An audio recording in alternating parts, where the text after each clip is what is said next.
Pour notre Zoom du jour, j'ai le plaisir de recevoir Jean-Yves Le Gallou. Bonjour Jean-Yves. Bonjour Olivier. Alors, vous êtes un habitué de TV Liberté puisque vous êtes présentateur d'Immédiat avec Hervé Grandchamp. Avec lui, toutes les semaines, vous passez au crible l'actualité des médias, que ce soit sur Internet, que ce soit les magazines papier, les journaux, les quotidiens.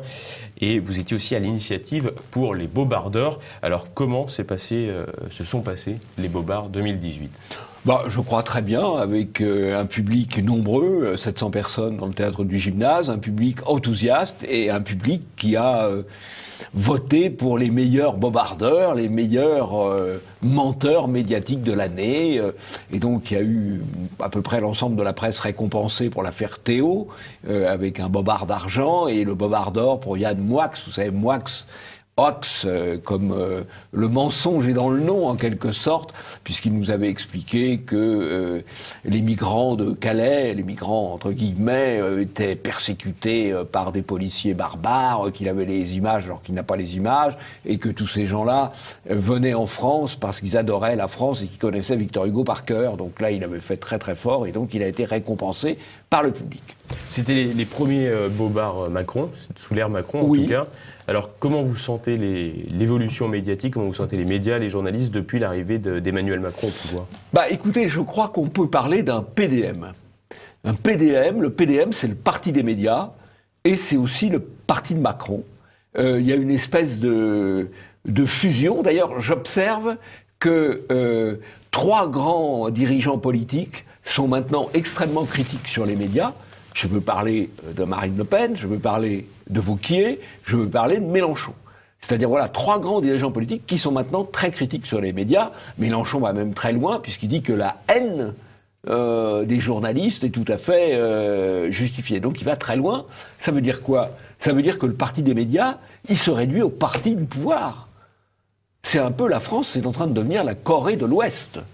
Et alors, vous avez proposé à l'occasion des Bobards 15 règles, 15 conseils à destination des journalistes. Est-ce que vous pouvez nous en dire plus ? Eh bien, je crois que les journalistes sont un peu malheureux parce que ils sont déconsidérés dans l'opinion.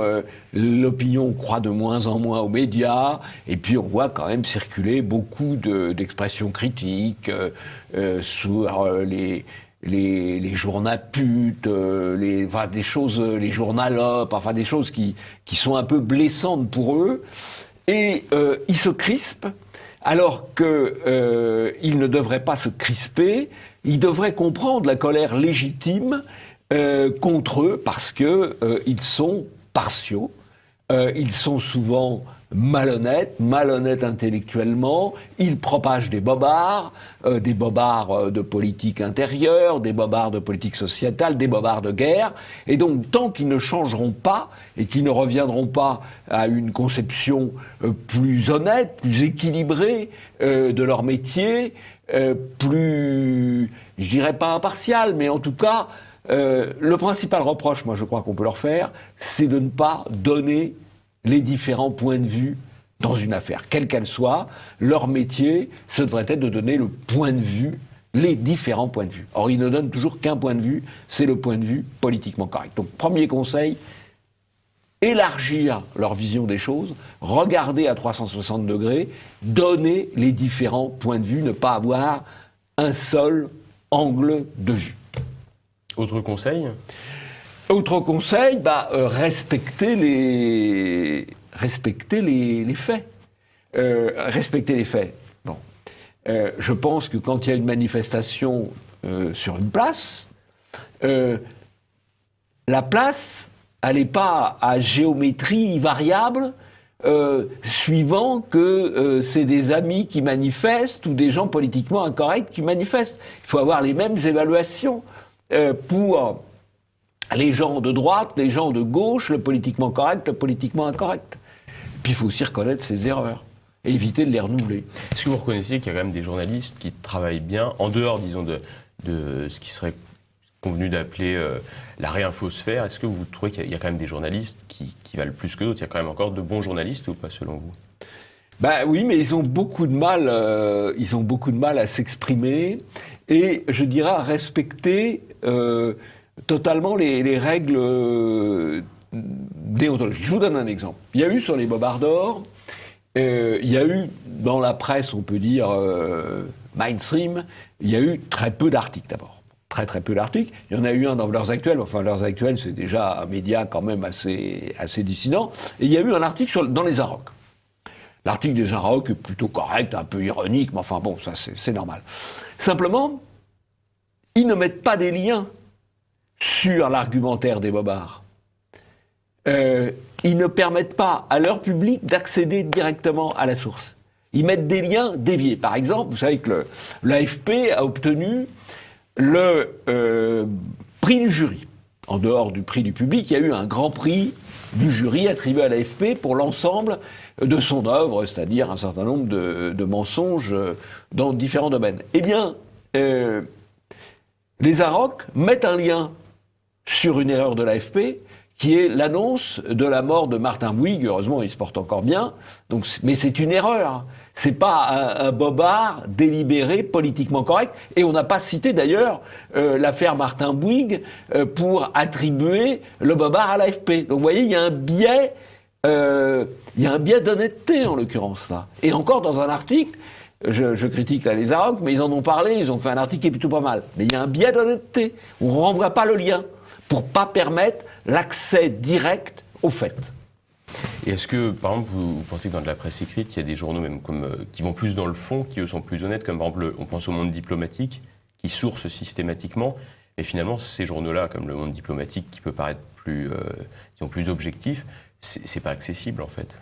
Non, le Monde diplomatique a un angle qui est un peu différent du Monde d'ailleurs, puisque le Monde, le journal Le Monde, en politique internationale, ils sont totalement atlantistes, occidentalistes, on peut dire, alors que le Monde diplomatique est beaucoup plus critique, il donne un autre point de vue, mais évidemment, il a une audience assez limitée. Ce qui est important, je crois, c'est quand même de sourcer ce qu'on dit, et d'être prudent avec les informations qui viennent, je pense notamment en matière de politique étrangère, les informations qui viennent des services secrets des pays, ils ne sont pas forcément exacts.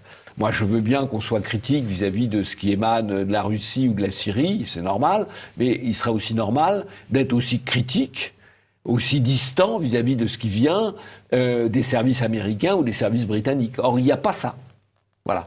Et objectivement, la presse, elle a colporté un nombre de bobards absolument incroyable. Entre les armes de destruction massive de Saddam Hussein, les couveuses de Kuwait City, les persécutions des Kosovars par les Serbes, et j'en passe. Ils sont à l'origine de guerres qui ont fait des centaines de milliers ou de millions de morts et qui n'ont été possibles que parce que les médias ont relayé les bobards de guerre, disons le mot. Comment vous voyez l'évolution de la presse, comment vous envisagez l'évolution justement des médias dans les années qui viennent? Comment il pourrait y avoir justement un renouveau médiatique dans les années qui viennent? Il y a toute cette espèce de réinfosphère de liberté sur Internet avec F2 Souche, TV Liberté et bien d'autres. Comment vous pensez que les choses peuvent changer?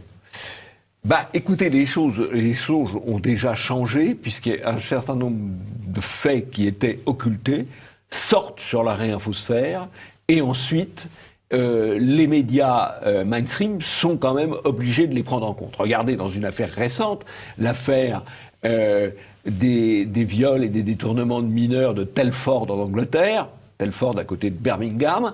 L'attitude des médias a été en trois temps, peut-on dire. Premier temps, on n'en parle pas.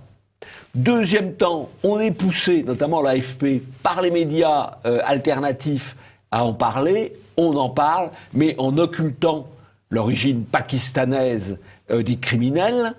Et puis dans un troisième temps, on finit par un peu le dire. Donc ils sont quand même poussés en permanence.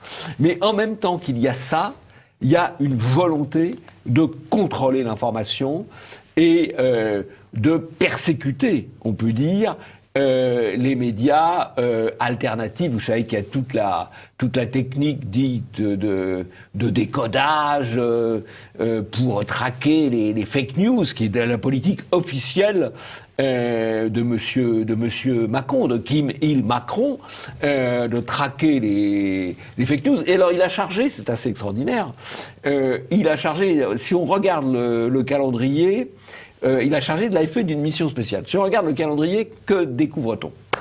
On découvre que l'AFP a été promu au Bobard d'Or, puisqu'ils ont obtenu le prix du jury. Alors ça, quand quelqu'un est sélectionné au Bobard d'Or, ça veut dire que c'est un bon bobardeur, on peut lui faire confiance.